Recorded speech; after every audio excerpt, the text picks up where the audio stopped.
રાજકોટ જિલ્લાના ઉપલેટા તાલુકા નગરપાલિકામાં ભાજપનું શાસન આવ્યું છે તો ઉપલેટા તાલુકા નગરપાલિકામાં આજરોજ પ્રમુખ ઉપપ્રમુખ અને કારોબારી ચેરમેનની નિમણૂકની જાહેરાત કરવામાં આવી હતી, જેમાં ઉપલેટામાં એકમાત્ર મહિલાઓને પ્રથમ પ્રાધાન્ય આપવામાં આવ્યું છે। પ્રમુખ ઉપપ્રમુખ તેમજ કારોબારી ચેરમેન તરીકે મહિલાઓની પસંદગી કરવામાં આવી છે તો ઉપલેટા નગરપાલિકાના પ્રમુખ તરીકે વર્ષાબેન ભૂપતભાઈ ગજેરા, જ્યારે ઉપપ્રમુખ તરીકે જિજ્ઞાબેન વ્યાસની વરણી કરવામાં આવી છે તો કારોબારી ચેરમેન તરીકે મિત્તલબેન મયુરભાઈ શુવાની નિમણૂક કરવામાં આવી છે।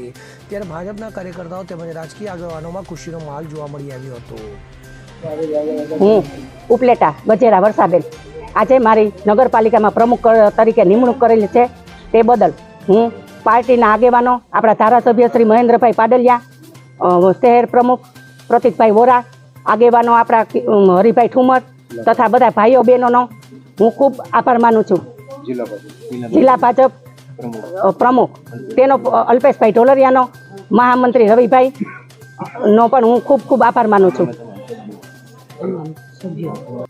આજરોજ ઉપલેટા નગરપાલિકાની પ્રમુખ ઉપપ્રમુખની ચૂંટણીમાં ભારતીય જનતા પાર્ટીએ મેન્ડેટ જે આપેલ વર્ષાબેન ગજેરા પ્રમુખ તરીકે અને જિજ્ઞાબેન વ્યાસ ઉપપ્રમુખ તરીકે, તે તમામ ભારતીય જનતા પાર્ટીના 27 નગરપાલિકાના સભ્યોએ બહુમતીથી સર્વસંમતિથી ચૂંટીને મોકલેલ છે। આ તક અને આ ઉપલેટા નગરપાલિકાનો ભારતીય જનતા પાર્ટીના નેજા હેઠળ વિકાસના કામો થાય એ રીતે અને ભ્રષ્ટાચાર મુક્ત નગરપાલિકા બને એવા તમામ પ્રયત્નો ભારતીય જનતા પાર્ટીના ચૂંટાયેલા સદસ્યો કરશે એવી ખાતરી આપું છું। મેન્ડેટને વ્હીપને બધાએ જંગી બહુમતીથી 27 સભ્યોએ બહુમતીથી ચૂંટી કાઢેલ છે।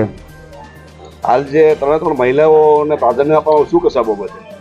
સોરી, 3 મહિલાને સુકાન સોંપાઈ છે। હા, 3 મહિલાને પ્રતિનિધિત્વ આપવું એ આપણે સારા ભારત અને ગુજરાતમાં મહિલા કેમ પ્રતિનિધિત્વ કરે અને રાજકારણમાં કેવી રીતે સક્રિય બને એ પ્રયત્ન રૂપે ભારતીય જનતા પાર્ટીએ મહિલાને પ્રાધાન્ય આપ્યું છે। હું જિજ્ઞાબેન જિગ્નેશભાઈ વ્યાસ આજે નગરપાલિકામાં મારી ઉપપ્રમુખ તરીકે વરણી કરવામાં આવી છે, તે બદલ હું તમામ સંગઠનના અને તમામ સુધારી સભ્યોનો આભાર માનું છું અને તમામ કામ અમે સાથે રહીને બધા સભ્યો સાથે રહીને કરીશું એવી હું જવાબદારી આપું છું, ખાતરી આપું છું। સરફરાજ કોડી સાથે CN24 ન્યૂઝ ઉપલેટા। હવે જુઓ દેશ દુનિયાની તમામ ખબરો તમારી આંગળીના ટેરવે। ઉઠાવો મોબાઈલ અને Google Play Store પરથી ડાઉનલોડ કરો અમારી CN24 ન્યૂઝ મોબાઈલ એપ।